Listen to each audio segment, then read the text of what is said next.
கன்னியாகுமரி வழியாக சொகுசு காரில் கேரளாவுக்கு கடத்த முயன்ற 1200 லிட்டர் மண்ணெண்ணெய் மற்றும் வாகனத்தை வருவாய்த்துறையினர் பறிமுதல் செய்தனர். கன்னியாகுமரி மாவட்ட பறக்கும் படை தனி தாசில்தார் தலைமையில் அதிகாரிகள் முட்டம் பகுதியில் ரோந்து பணியில் ஈடுபட்டிருந்தனர்.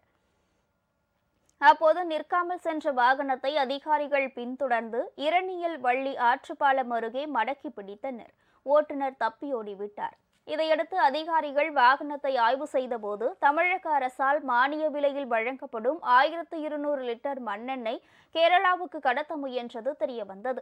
மண்ணெண்ணெய் மற்றும் வாகனத்தை பறிமுதல் செய்துள்ள வருவாய்த்துறையினர் இதனை கடத்தியவர்கள் யார் என்பது குறித்து விசாரணை மேற்கொண்டு வருகின்றனர்.